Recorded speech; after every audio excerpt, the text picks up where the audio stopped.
what my writing life is for the most part is trying to be as present to the physical realities of my life in a way as best as I can right now, and prioritizing that and recognizing that that supports my creative life, even though it's not at the forefront in the ways that I want it to be. And that's always kind of a struggle, I think, for artists and creatives and writers in general, of finding that sort of balance or that between the day-to-day things that just go on and we have to show up to, and then this sort of creative realm and creative time that has a different kind of time quality and experience to it. But for me, I think I'm just coming back to allowing myself to use writing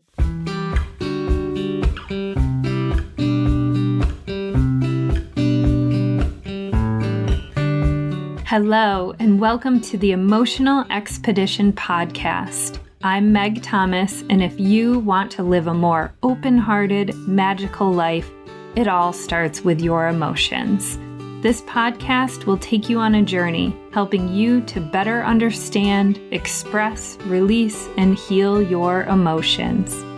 Let's get exploring. And Sam is a writer, a writing mentor, book coach, and an incredible poet. She offers transformational writing circles, workshops, group coaching programs, private mentoring, and retreats that tend to the sacred stories of the soul called writer. And she's changed my life by gifting me my most powerful tool for emotional healing. Most of my emotions and emotional experiences can be tended to by a brisk hike in nature, usually with the puppy. But my biggest and messiest emotions can only be tended to by writing. And Sam has taught me how to do just that. These messy emotions come for me in the early hours before the sun rises, and they demand to be tended to.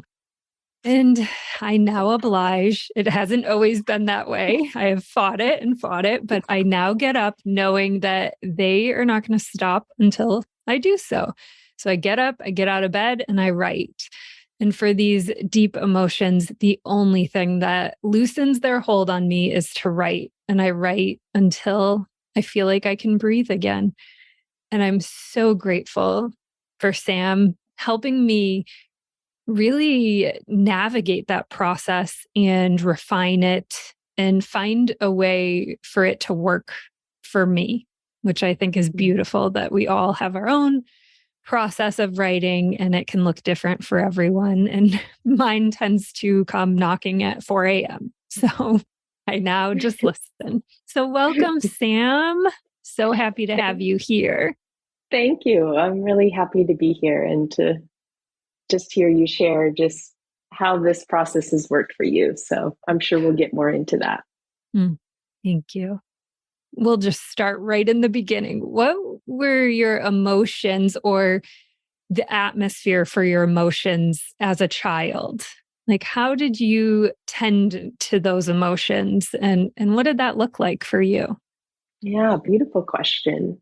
Well, I guess I'd say, I guess the first response that comes to mind is an imaginative one in terms of using my mind and the capacity I had to contextualize and sort of frame my emotions in a particular way. I don't think that was something cognitive in terms that I really understood what I was doing in the way that I'm speaking about it right now. But I definitely thought about what I was feeling in relationship to a much larger construct, if you will. So let me give some examples here.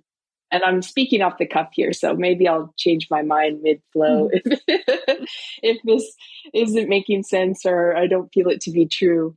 This is often why I write, actually, is to see what is even in my mind and to feel my way into the truth of what comes out. I used to lay in bed at times imagining black holes in outer space is one example.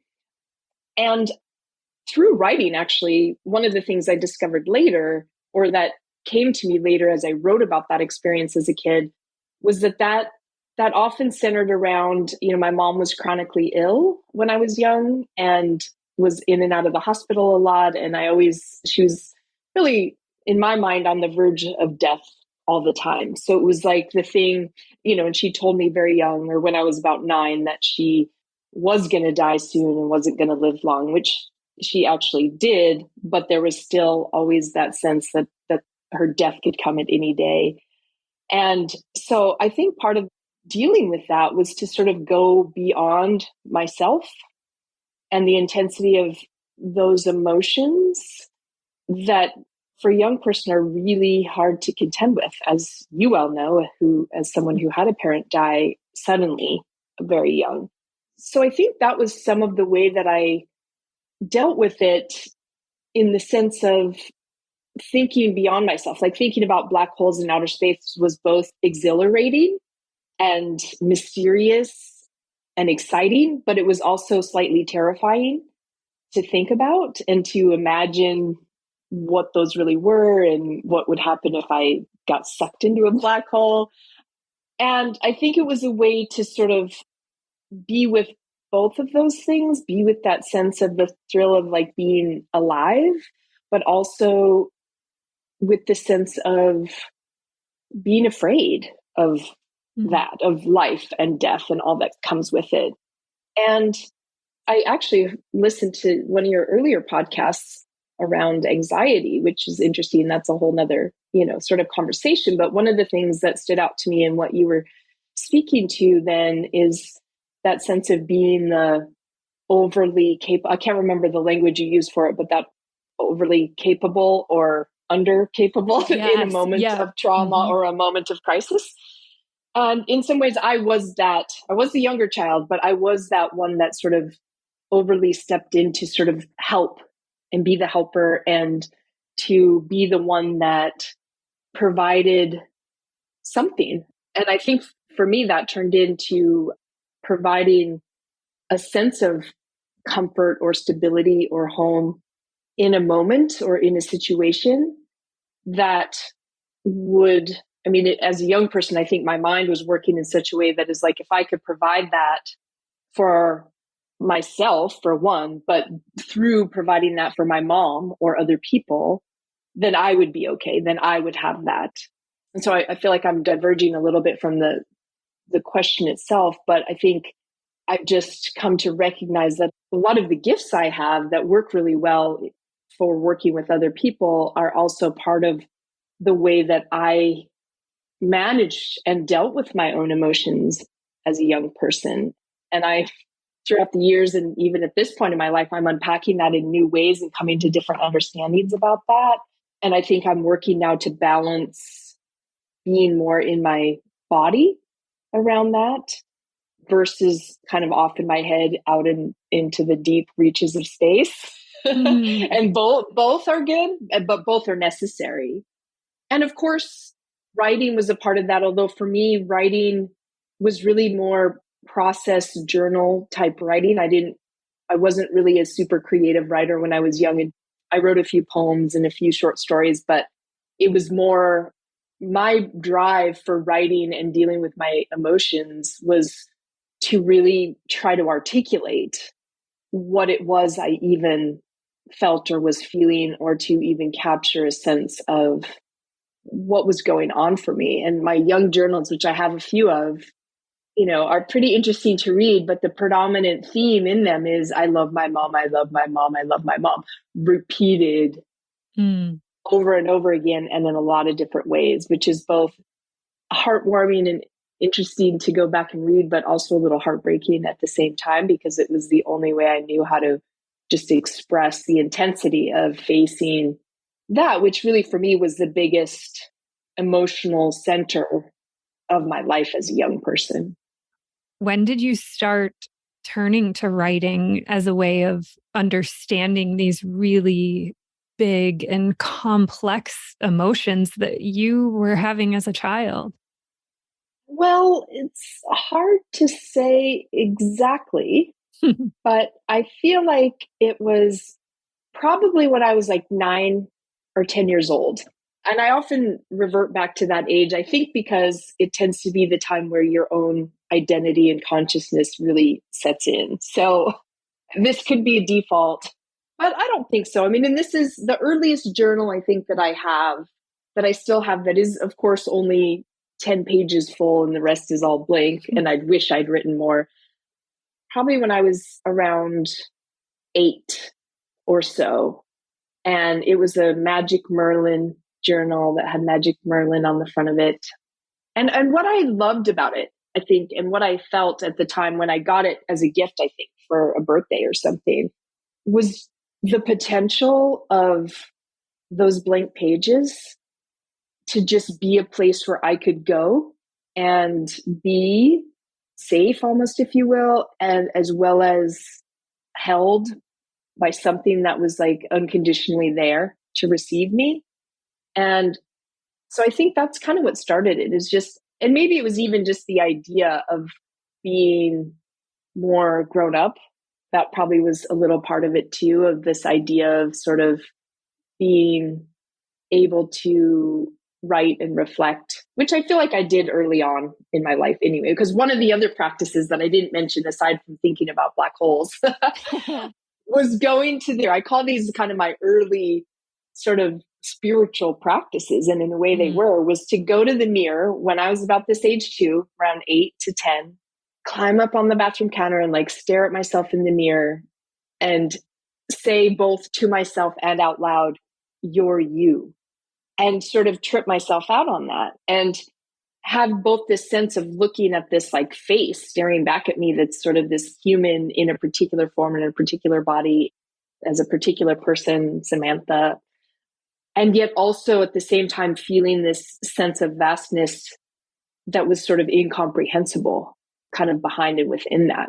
And so I think for me, coming to the page sort of brought both of those things together too, in a particular kind of way, of this sort of specificity of words and form and language that's kind of finite in particular, but that holds this sense of like so much more behind it that you can comprehend, but you really can't fully comprehend.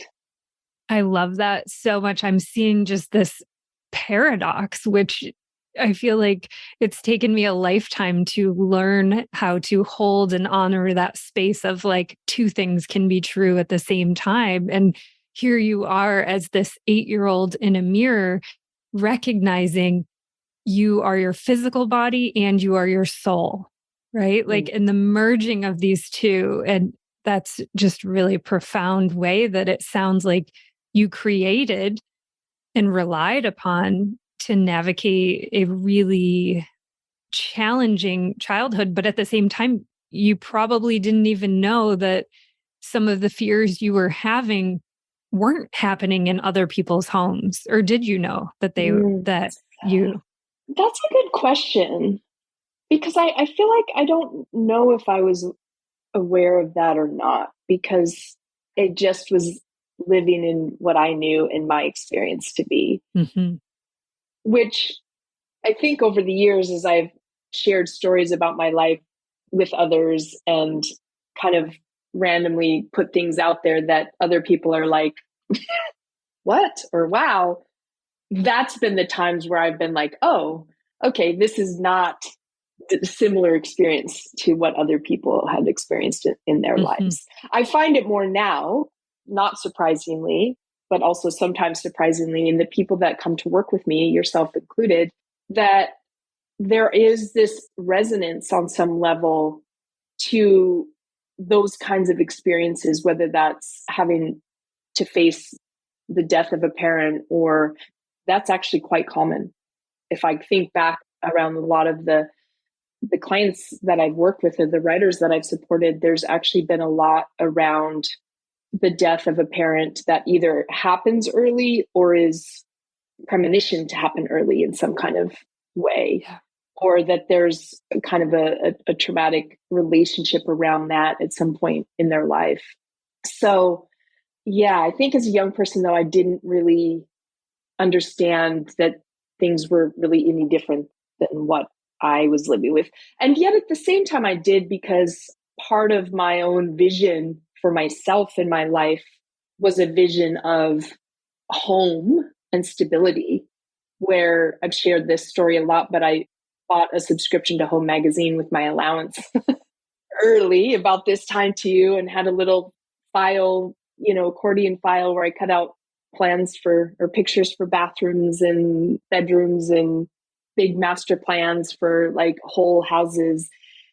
And at the time I felt like, okay, when I have that, when I have a home or build a home for myself someday, then when I have that, I'll really be able to become myself. I'll really be able to, in some ways, I thought about it as being enlightened.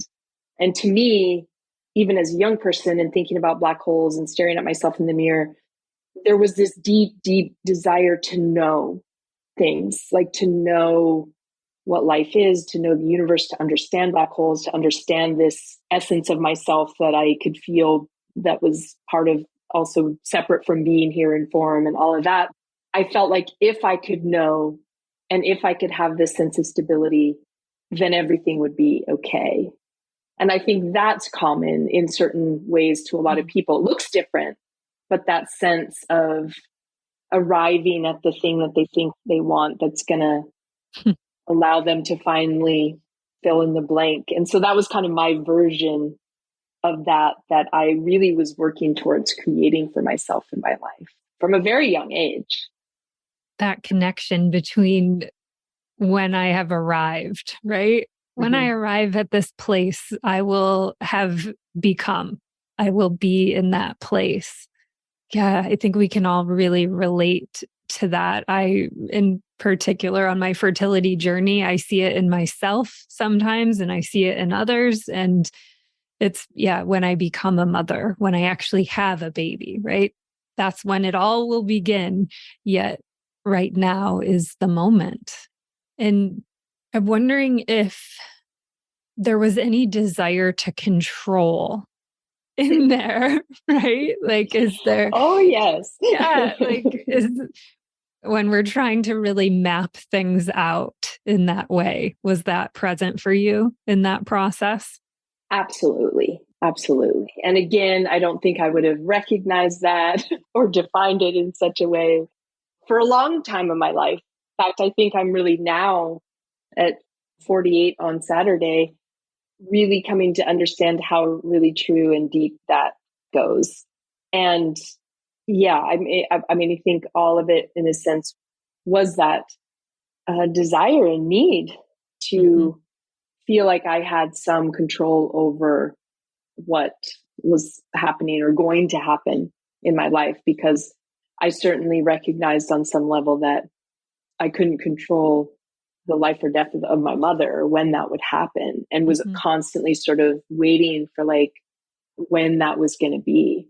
And so, yes, that's definitely, many things have, I think, arisen that have been both positive and helpful, but also some other patterns of behavior that probably aren't so helpful in terms of that need to control and to have a sense of a plan and to know how things are going to go, or want to know how they're going to go. Or for me, even, I think one of the things that's happened for me, and I won't speak too much into this unless you want to go there, but this last year in particular, I've had a lot of health things go on, from a torn ACL and knee reconstruction surgery to a double breast biopsy and some heart arrhythmia and COVID. And like all these things have just happened sort of back to back to back.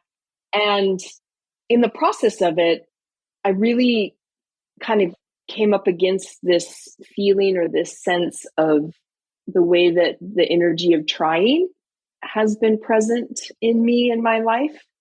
And even this sense of the idea that I would have really embraced a lot of my life up to this point of trying to dig into like, well, what does this all mean? Like, why is this happening now? What does it mean? And what lessons am I here to get out of this? And what is the universe telling me? And those kinds of things, which have certainly been helpful.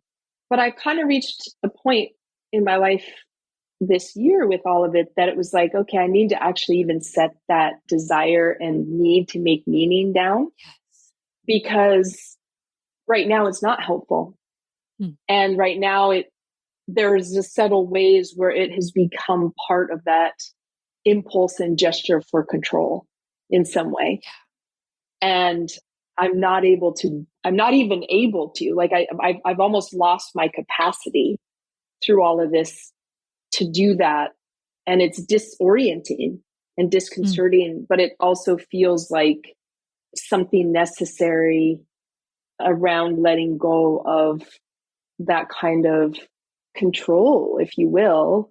That isn't to say I don't think meaning is important and that it doesn't come into our lives, but I think it's the way in which, for me, it became sort of this centering mechanism of survival and support that included a sense of control.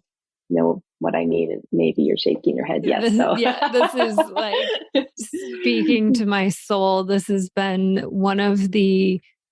it's been a way that I survive by making meaning out of the really challenging times. And just recently, in these last, like, I would say 2 years, I've become more aware that for me, like, I love how you use, it's almost like a manipulative way that control shows up, like a sneaky way that, oh, it's your control. We're masking it with some spiritual language of like, oh, this happened. The universe did this because of this, right? And for me, I have found it has almost been a way of bypassing what it is I'm feeling when I'm in the really uncomfortable feelings, like the really heavy, messy feelings. My desire to like neatly put things in boxes and be like, well, this happened because this and all this, and someday it's all going to make sense, was just, it can be a way for me of bypassing my emotions. Yeah, I think that was true for me. Me too. Absolutely. It's hard to sit in the discomfort. It's hard to be present with the ugliest emotions, the most uncomfortable emotions. And I don't know if anything can trigger that as much as our own relationship with life and death and illness and our physical health, right? Like, can be why it becomes so triggered in those moments. Yeah, absolutely. And the other factor to that really came up for me around that, and I think this is true of others that I've talked to who certainly may have had this kind of individual experience for themselves, but also I think collectively, as we've navigated through COVID and the pandemic and lockdowns and all of that, is this sense of the desire and need to get back to something, to get back to life as normal, or to get back to the way things were, or to get back to my body the way it was before this year.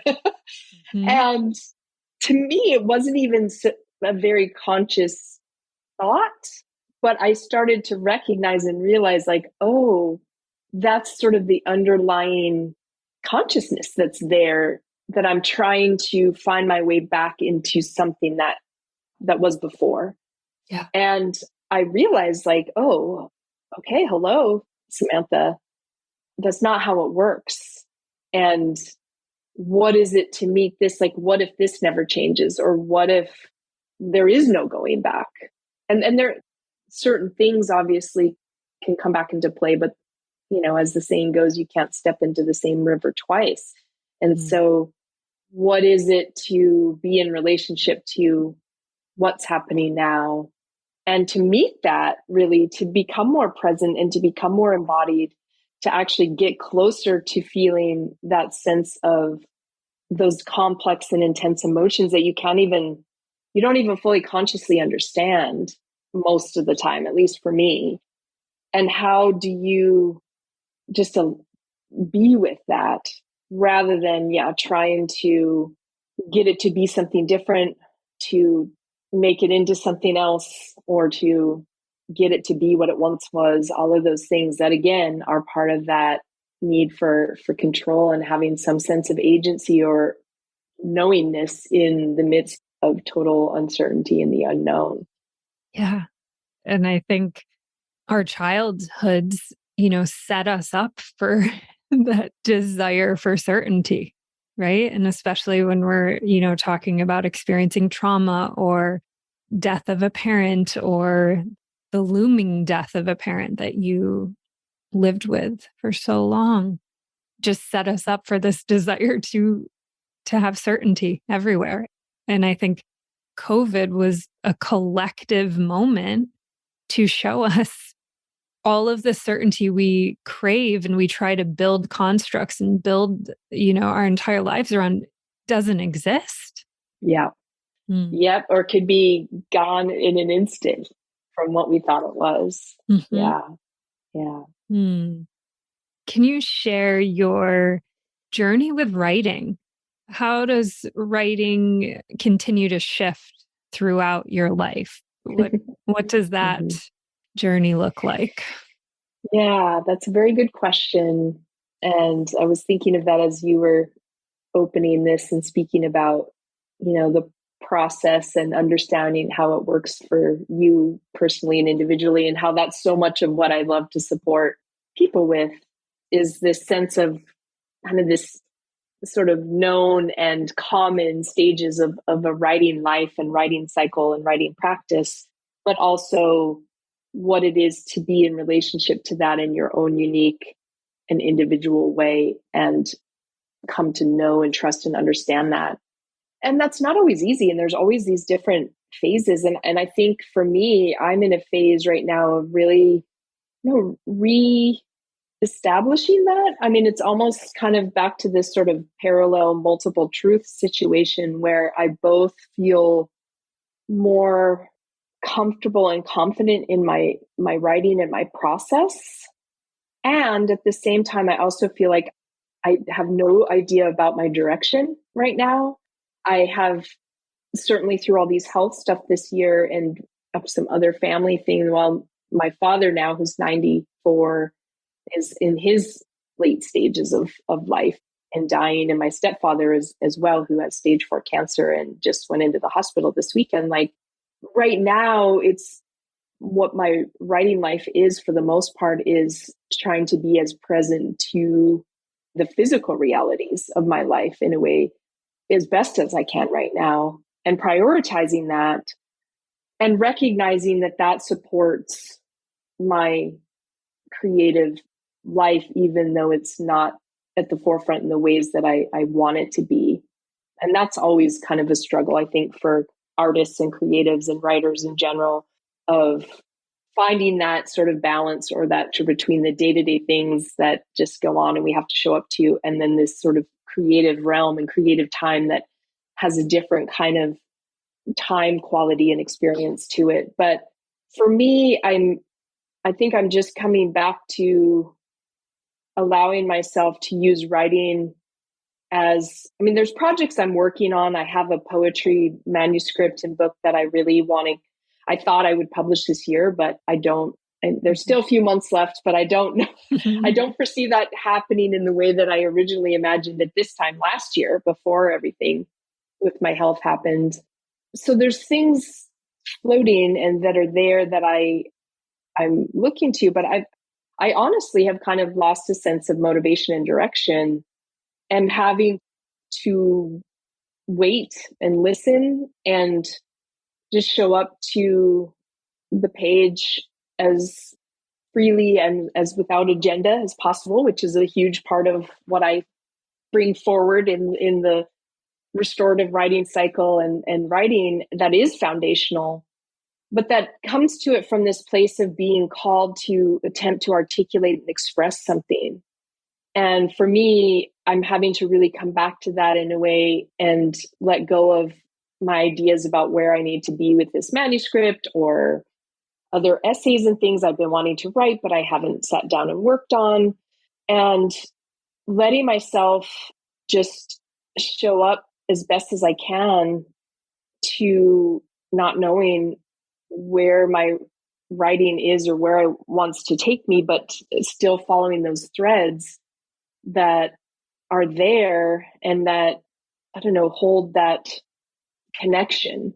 And for me, it's back to one of the most important things I think for my writing life and my writing practice and process is having a structure of support for that. So I'm in a writing group myself with a writing mentor and guide that meets a couple times a month and is 4 hours long every time we meet. So it's not, it's intense. But my mentor, whose name is Dina Metzger, she holds that place that is there that allows me to keep that thread of connection going, that has me still holding the question of like, what is it I really want to work on or articulate right now? And what does that look like for me? And how do I show up to it?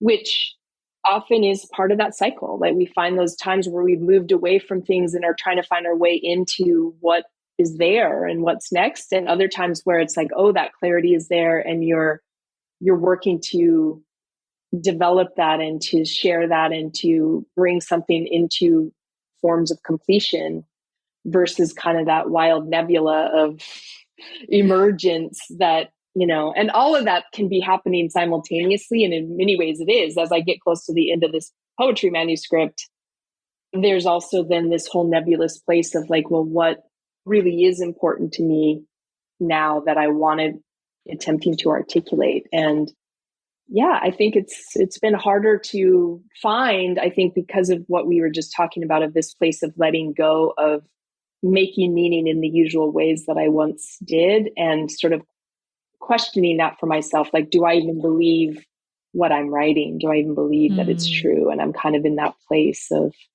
waiting to feel and know that it does feel true. If that makes sense. I love this because I've never heard it from your own experience in this way. And you have embodied this. So I imagine you've been met with this place multiple times on your journey, but you embodied and held this space for me. And I watched you do it with many others where we would step away from our writing practice in the way we thought it should look, or make a commitment to write every single day and then it doesn't happen, and in all these ways, and allowing the space, which this is, I mean, these are your words in my head that are always there. Just write what wants to be written. Just write what wants to be written. And I've had this experience with yoga and with meditation where it's like, I will do a practice every single day. With some of these Kundalini meditations, it's like 30 days, it's 90 days, it's 120 days. And I will do the same exact meditation every single day for 120 days, right? And then I'll get to the end of that meditation and know that it's met its completion.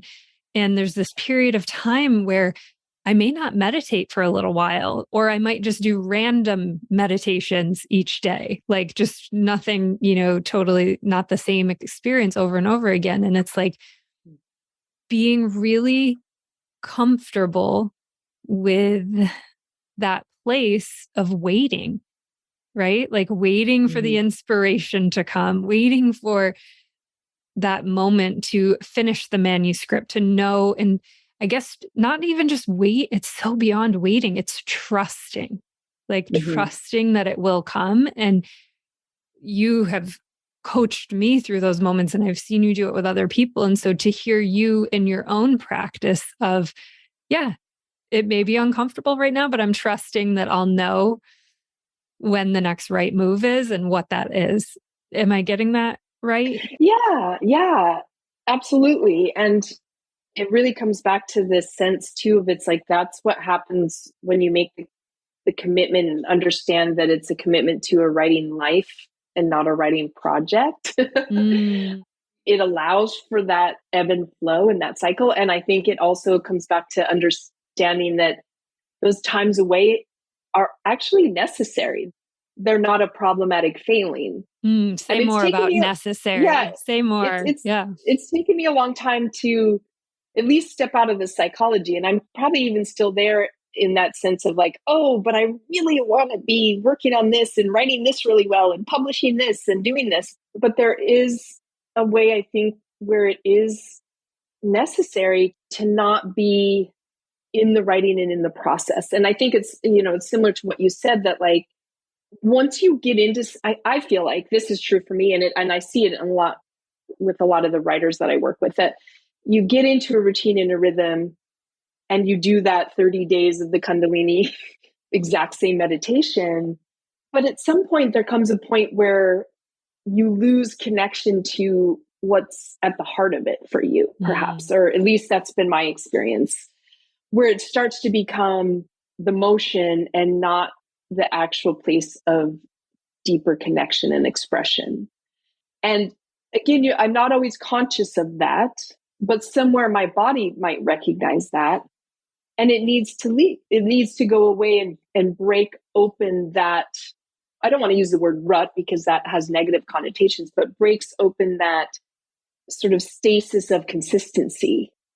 And I think as artists, in my experience, and artists I know, that it's important to have that consistency, but it's also important to disrupt that consistency, because it's precisely during those times and these times that I'm in right now where I have to like dig deeper. I have to root into some other part of myself that I have yet to know in order to find my way again. And maybe it's with that same practice in that same way, but maybe there's a variation on it, or maybe there's a different approach or quality or an entirely different path for that practice that needs to happen in order to move to the next iteration or the next level, not as in a hierarchy, but as in the level of just greater understanding. And so I think both, again, are true, because I signed up again for my 9-month commitment of 4 hours a time with my writing mentor, which is, I was a little like, oh, am I up for that? I don't think I'm up for that. I don't think I want to. But I made the decision to do it. Once I made the decision, I was like, oh, Sam, what a silly notion for you to think you weren't going to do that. But I had to ask the question, and I had to give myself that permission to wonder if I could even have the capacity to do it. But I also had to create the structure and the place for me to stay connected, because I know this is an absolutely fundamental, necessary process and practice for me, even if, again, it doesn't look like I want it to. And I even wrote out a list of permissions for myself that I needed to give myself in order to show up to that and not have it be an extra stress.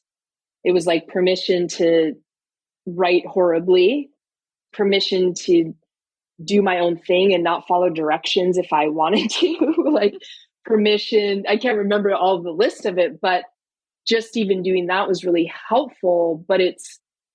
And just today I was writing again something that feels like it might move into something else other than journaling, that is just beginning to emerge, that's coming from my commitment to creating this structure. So the structure is what helps me trust. So if I don't have those structures, I don't fully trust that I'm going to come back to, you were mentioning that sense of trust, that I'm going to fully come back to my writing, because I could easily find very brilliant mind excuses that tell me why I don't need to do it or don't have to do it. So I've come a long way enough in my own practice in supporting others to understand that if I have structures that keep me connected, then I can trust myself to go away and to feel unguided. But if I don't have those, I could just as easily let it slip a lot further into the background than I really wanted to, if that makes sense. Makes total sense. It's this paradox of the freedom within a discipline, within a structure, allows you actually to have that freedom. And I know for me, I had taken a pause at being in the writing group with you, and I didn't write. Like, I wrote when it was absolutely necessary, like when I couldn't breathe. In those moments, that's when I would write. And it was just so sporadic during that time. And for me, signing up to be in your group again that's what I need. I can do yoga and I can meditate. Those muscles are built for me. I don't need someone to hold that space for me. And sometimes I do, and I end up going to yoga. I am a part of a virtual yoga membership, but I can do those on my own. I can do that. And this is something that it's a newer muscle to me. It's really only been these last 2 years of working with you. And so I need the container. And I am very aware of that. I've gotten the intuitive message to come back to writing and that it's time. And I also really trusted in the time that I wasn't writing, life was happening. Kind of like what you were saying about that, rooted in the new parts of yourself. That's what my experience has been these last few months, is just life has been happening and really trying to understand what that means. And writing is allowing me a space to capture that, not even capture it, but to make sense of it. Right. I was looking at your website and it's exactly how I feel, which is one of the things you had said was like the writing allows you to actually understand what it is you're feeling. Right. Yeah.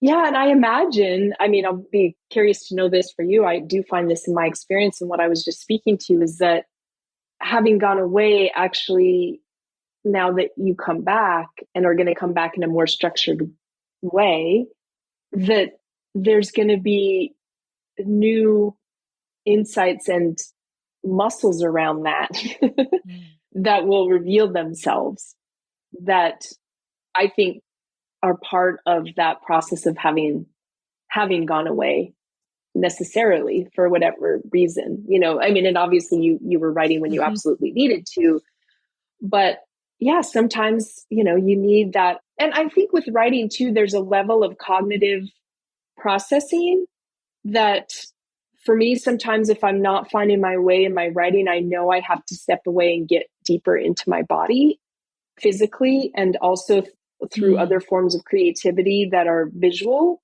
or creative, that are not so much at that cognitive word level, that there's something else that needs to emerge first before I can even begin to put it into words or articulate it.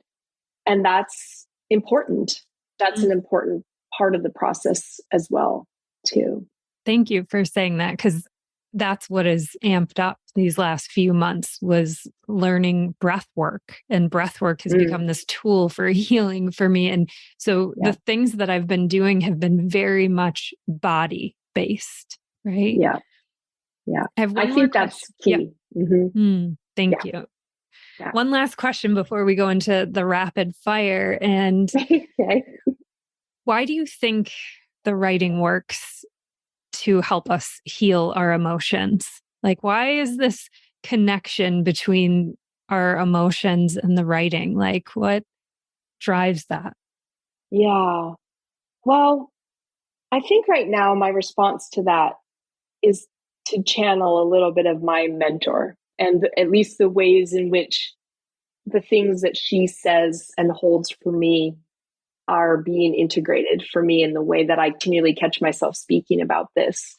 Because it's certainly a question right now in terms of this idea of healing and health, which I've, in the past, when I started my business and throughout the years, I'm like, really, this is about writing as a path of healing and writing as a spiritual practice. And I've known what that means, but that's kind of up in the air again for me now, of like, okay, now what does it mean? And I think for me, what it means right now is a path of healing, that I want to speak to both the individual level and a bigger collective level. And one of the things that my writing mentor invites me into is this idea of wisdom. Like, what does it mean to both take responsibility as a writer and to step into this sense of embodying wisdom? And what she says about that is that wisdom is not just an insight or a point of view or some great tidbit or nugget that you want to share with others. Wisdom is our ability to both see and understand the relationships between things, the complex layered relationship between things, and to be able to render the complexities of our situations without actually necessarily taking a rooted point of view.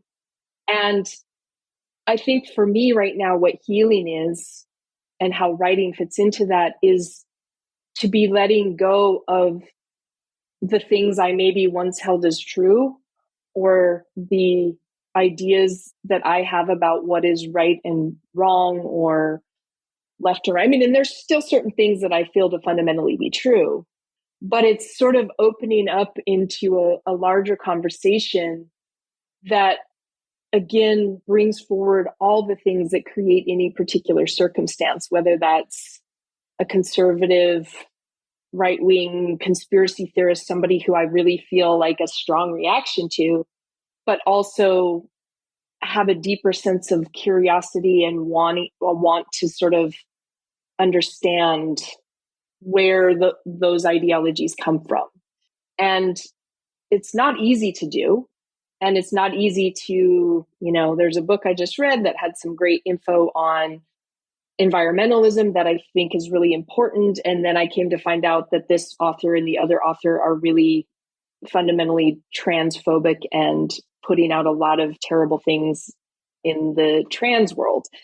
Then it was like, here are these two truths or these realities of this really great work they're doing around environmental conservationism, and then this really damaging, terrible work they're doing around anti-trans phobia. So what I'm getting at is that I think that writing provides us the opportunity, and this is what I hold for myself. This is what Dina holds for me. This is what I hope to hold for writers that I support, is how do we step into a place that is both rooted in ourself and our experience and our own pain and our own wisdoms and understandings about life and render that.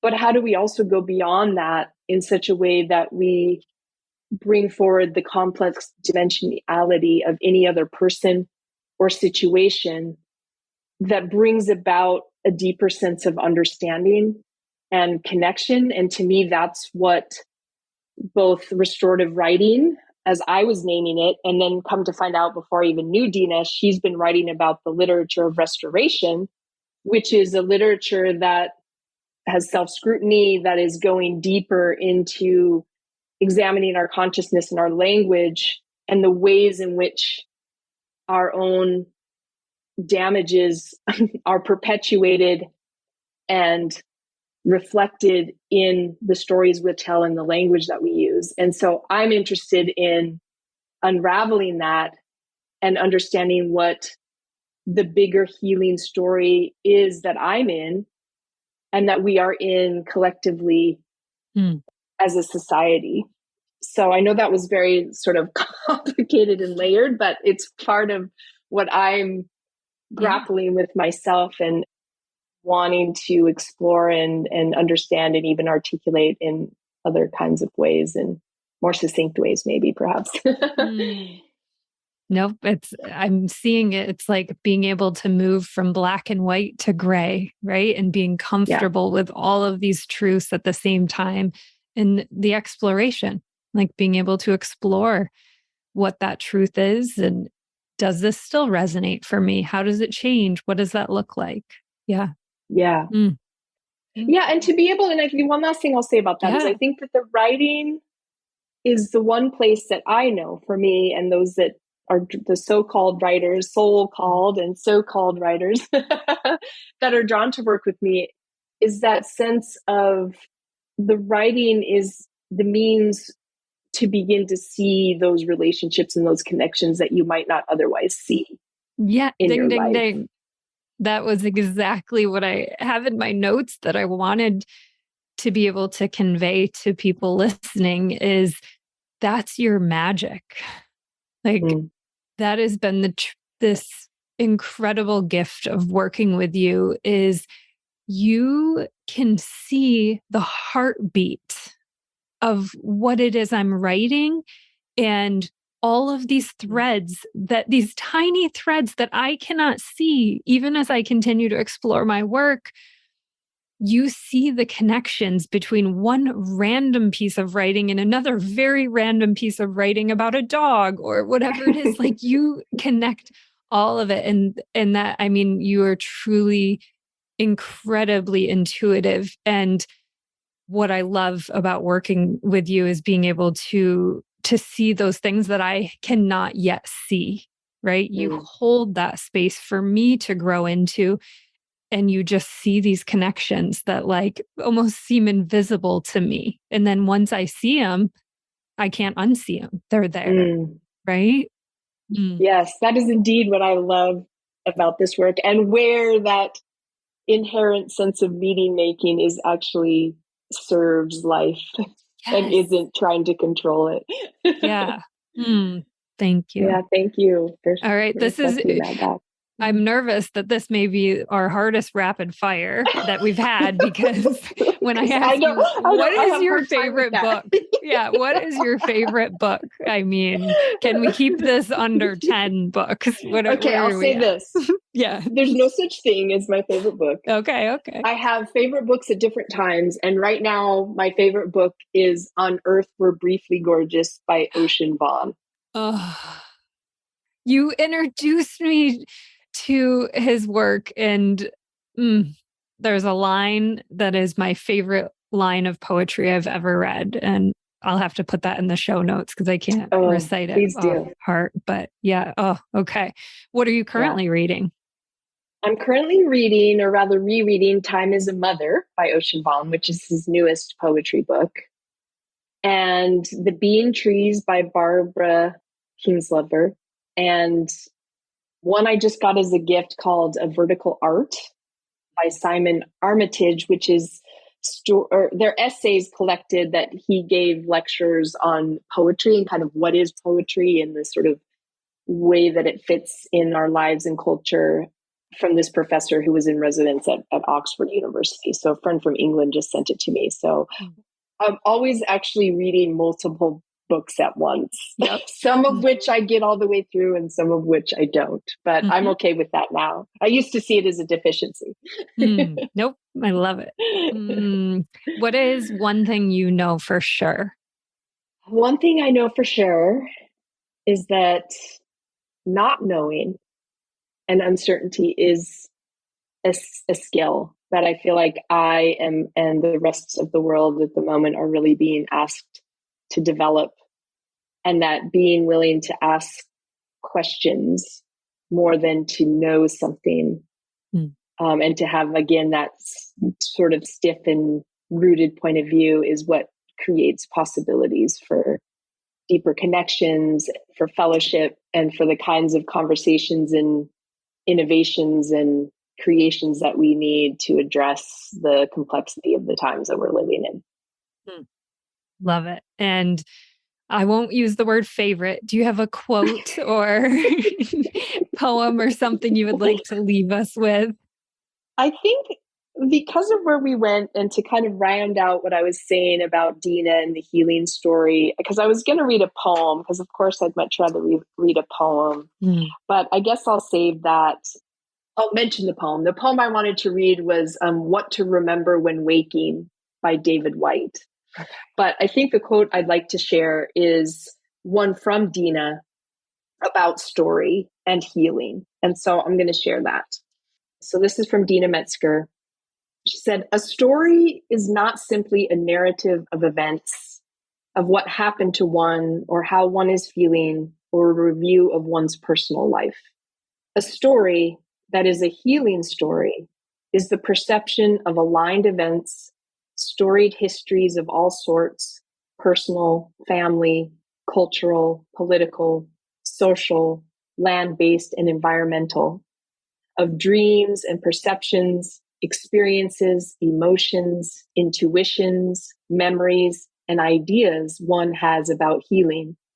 And finally, spiritual wisdom, beliefs, and understandings in particular, which cohere to reveal a possible foundation for the illness and also relevant and pragmatic ways to meet it. Why did this illness in particular occur to this person in particular at this time in particular? So to follow story is to understand the path of healing. Each of our stories is a universe. Each one of us is living a story. To discover its shape and essence is essential to soul making. Thank you so much for tuning into the episode, and I hope you enjoyed it as much as I did. If you're ready to dive deeper into your own emotional expedition, I invite you to join me in an intimate 8-week virtual book study of Brené Brown's Atlas of the Heart. And in case you're not quite ready to join the study, I wanted to share a free offering that I often suggest to people as a little bit of a compass to get them started on their emotional journey: the meditation to alleviate stress. You can find the meditation and the book study linked below. I'm so grateful you're here. Thank you for listening. And if you loved this episode, will you please share it with a friend or two? Be sure to rate, review, and follow the show on Spotify, Apple Podcasts, or wherever you get your podcasts, so you're sure to never miss a single episode.